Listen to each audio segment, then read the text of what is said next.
तो आपका स्वागत है अपने चैनल मैं तुम और हिंदी में।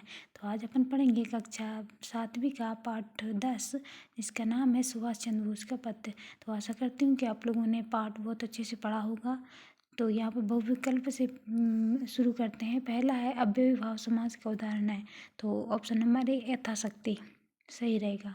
दूसरा है प्रश्न दूसरा, सुभाष चंद्र बोस का पत्र किस स्वतंत्र संग्राम सेनानी के संदर्भ में लिखा गया है, तो option number A Lokmanya Tilak. प्रश्न तीसरा, मांडली जेल में लोकमान्य तिलक को सांत्वना देने का साधन था, तो ऑप्शन नंबर बी किताबें, जो कि सही आंसर है। फिर चौथा है तुम मुझे खून दो मैं तुम्हें आज़ादी दूंगा में खून देने का अर्थ है, तो ऑप्शन नंबर बी बलिदान देना। पांचवा है यदि आप अपने मित्र को पत्र लिख रहे हैं तो उस पत्र का प्रकार होगा, कौन सा प्रकार होगा, ऑप्शन नंबर सी अनौपचारिक। रिक्त स्थान की पूर्ति कीजिए। तो प्रश्न छठवा है सुभाष चंद्र बोस ने केलकर जी को मांडली सेंट्रल जेल बर्मा से पत्र लिखा था। प्रश्न सातवां है सुभाष चंद्र बोस ने आज़ाद हिंद फौज का सुदृढ़ीकरण किया है। प्रश्न आठवां है समाज शब्द में एक प्रत्यय जोड़ का बना शब्द है सामाजिक है।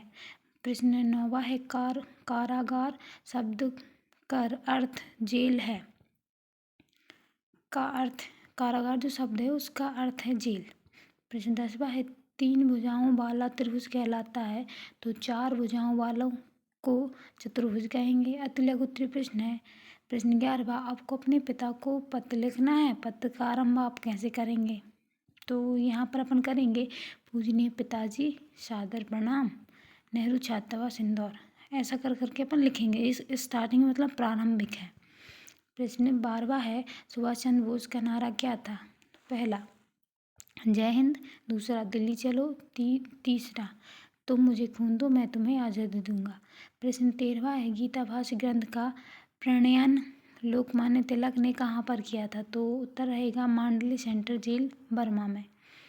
14वां प्रश्न है हर्षि शब्द में इत प्रत्यय जोड़ा है, इत प्रत्यय वाले दो शब्द लिखिए। तो पहला है प्रमाण धन इत प्रमाणित, सम्मान धन इत सम्मानित, दंड धन इत दंडित। लघु उत्तरीय प्रश्न पे आ जाते हैं। मांडले प्रश्न 15वां है मांडले जेल का परिवेश कष्टकारी क्यों था, उत्तर रहेगा कि मांडले जेल में कैदियों की बराबरी को बाहरी जीवन और परिवेश से बिल्कुल अलग कर दिया जाता था। प्रश्न 16वां है तिलक के किन गुणों के आधार पर उन्हें विश्व के महापुरुषों में प्रथम पंक्ति में स्थान मिलना चाहिए, पहला उत्तर रहेगा स्वतंत्रता संग्राम में साहसिक योगदान के लिए, दूसरा नेतृत्व की क्षमता, तीसरा है जन जागृति की भावना के लिए। प्रश्न 17वां है सुभाष चंद्र बोस ने नौजवानों की पीड़ा और लोकमान्य तिलक की पीड़ा में क्या अंतर पाया है, तो उत्तर रहेगा नौजवान परिवेश के अनुकूल अपने आप को नहीं ढाल पाते लोकमान्य तिलक, जबकि लोकमान्य तिलक बिना किसी शिकायत के मांडली जेल में रहे थे। प्रश्न 18वां पे चलते हैं लोकमान्य तिलक के जेल जीवन पर 4 वाक्य लिखिए। उत्तर रहेगा गीता भाष्य ग्रंथ का प्रणयन किया, दूसरा वे जेल में किताबें पढ़ते थे, तीसरा उन्होंने कभी किसी शिकायत नहीं की, चौथा मांडली जेल में लगातार 6 वर्षों तक रहे थे। द्वितीय प्रश्न पे आ जाते हैं यदि आपको कुछ समय एकाकी जीवन व्यतीत करना पड़े तो आप उस समय का उपयोग कैसे करेंगे, पहला है उत्तर रहेगा किताबें पढ़कर, दूसरा मेरी पसंद की क्रियाएं करके, तीसरा पेड़ पौधों की देखरेख, चौथा घर की साफ सफाई, पांचवा नृत्य कला चित्रकला आदि कलाओं में समय व्यतीत करके।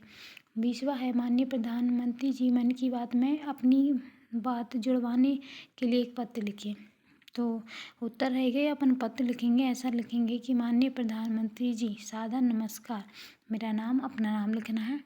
तो यहाँ पर अपना एड्रेस शांतिपनी विद्यालय बाड़ी जिला रायसेन है और मैं कक्षा 7वीं का छात्र छात्रा हूँ। मैं आपके मन की बात कार्यक्रम का नियमित श्रोता हूँ और इस कार्यक्रम को बहुत प्रेरणादायक मानता हूँ।